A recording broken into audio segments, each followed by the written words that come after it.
As promised, gang, over the phone lines, coming in hot from Lakes Country, probably sitting back drinking a snow-covered martini right now, Mr. Justin Hewitt of Hatch Realty. How are you, brother?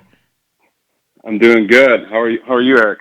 Top of the world. I was just sharing with listeners that I was in Miami a couple of days ago, and there were falling iguanas. And so, out in Lakes Country, do you have falling iguanas that are happening right now? No, we've had plenty of falling snow, though. I can tell you that. Yeah, this melt is nice, isn't it? It is. It's balmy for this time of year out here. That's for sure. Yeah, not sure if it's a melt, but what are you seeing out on the ice right now? Like, I know we're going to talk about real estate in the lakes area, but what lake are you on, by the way? We should cover that first.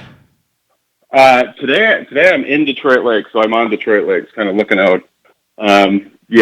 Watching people out there doing some ice fishing this morning. That's right. It's fairly popular recreational activity this time of year. Some snowmobiling, and it's actually not great conditions for it, but good weather. Yeah.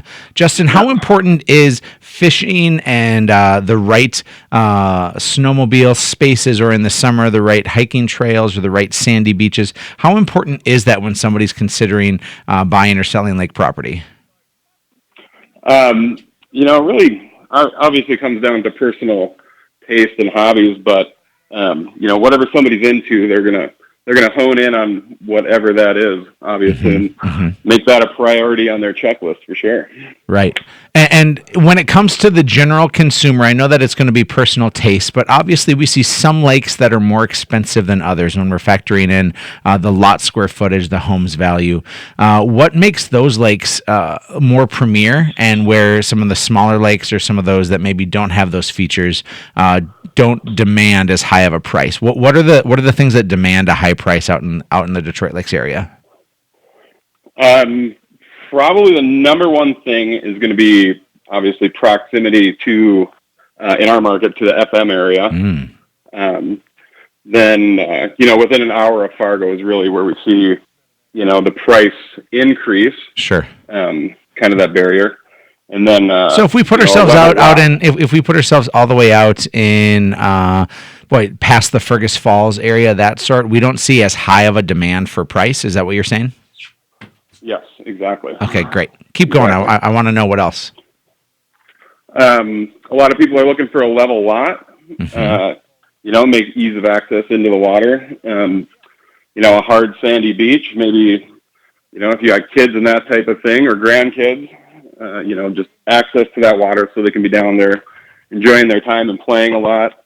Maybe if you're more into fishing, that doesn't matter as much. You're just hopping right into the boat and taking off and getting out there to enjoy a day of fishing. And you're not so concerned with things like a hard sandy bottom, and weeds and that type of thing don't matter as much. But yeah, you'll find, and obviously people will start searching, in their price range as well.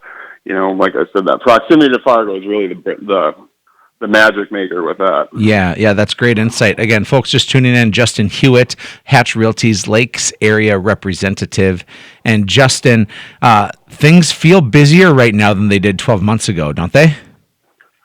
Yes, they certainly do. Why is that? Because we look at the number of sales that happened in the market and that happened on our team, and like we're seeing more energy right now than we certainly did last year. What's going on with that? I've thought about this quite a bit, and I think it has to do a lot with a long, hard winter last year, and people are just kind of have that in their mind, and they're thinking about taking advantage of basically getting a place early enough so they can enjoy it for a full season, really. Yeah, so I think that has a lot to do with it. Boy, well, there was the long, hard winter last year, and then this winter with all the snow that we've received the first 2 months. I mean, it's got to have people feeling that itch that they need to either move to Miami where there's falling iguanas, or they need to move to the Detroit Lakes area where the snow will melt, that they'll be able to have paradise in their backyard. Yes. Yep. And, it's, up here in the upper Midwest, we do have a brief summer. So, you want to be down there and enjoy it and take advantage of it while you can. Justin, people will always ask as soon as you get your real estate license, the first question people ask is, how's the market? And what I always say is, well, it depends on if you're a buyer or a seller, and it depends on your price range. And so I want to ask you that same question. How's the market for buyers and sellers in different price ranges in the Detroit Lakes area? Well, there's always that sweet spot that everybody is looking and find that, below really kind of depending 350 to 400. Mm-hmm. We see, especially on the Premier Lakes, say Cormorant, Big Cormorant, Pelican, Detroit Lakes, Lida, Ida, like within that hour range, people jump on those really quick and will. So if you're a seller in that price range on some of those lakes, that's obviously going to be a more advantageous for you, and the buyers maybe have to pay a little more of a premium. Is that right? That's right. Excellent. That's right. Okay. How about let's say I have one of those big guys, one of those $1 million plus houses, or at least in that range on some of the Premier Lakes. Are those easy to sell right now?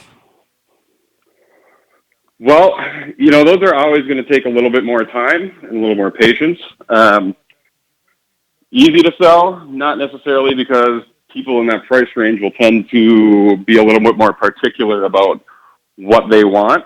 The fine details and the specifics, or maybe they have a specific lake where, they have a history or relationships with people that they want to be on. So they'll be targeted in on that lake rather than a broader range of lakes. Mm-hmm. Mm-hmm. So are you telling me that a lot of the buyers in the lakes area are usually a little more emotionally driven? That there's that there's some sentimental value, or there's some relationships that draw them to certain areas? Yeah, oftentimes that is the case, yes. Yeah. Yeah, Justin, it has been fun to watch the growth of Hatch Realty and you out in the Detroit Lakes area. You come from you come from a family that's been on the lake for a long time. What lake did you grow up on, and where do you reside now? I grew up on Big Cormorant Lake, mm-hmm. and also Ida Lake, which are right next to each other. Yep. And right now I reside in Detroit Lakes. And, I've spent pretty much a good chunk of my whole life down here, whether it be skiing on lakes, snowmobiling, fishing, and they all have their own characters for sure. Mm-hmm.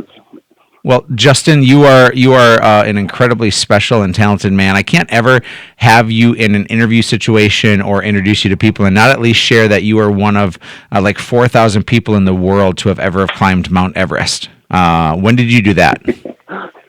That was back in 2007. Yeah, that was a good experience. That was a little bit different from somebody from the Midwest. Well, I love how you just casually say yeah, that was something special and different. No, that was literally, you were like the 3,200th person to ever sign the book at the top of Everest. Is that right? It was right in that range. I can't remember the exact number, but yeah, pretty close to that. Well, I love having you in our world and love the impact that we can make in the Lakes area. Folks, if you want to learn more about Justin and if you want to buy or sell in the Detroit Lakes area, head over to hatchrealty.com. And in the meantime, we're going to take a break. So swing over, take a look at your next dream house, and we'll be back in a minute. This is Real Estate Radio with Erik Hatch.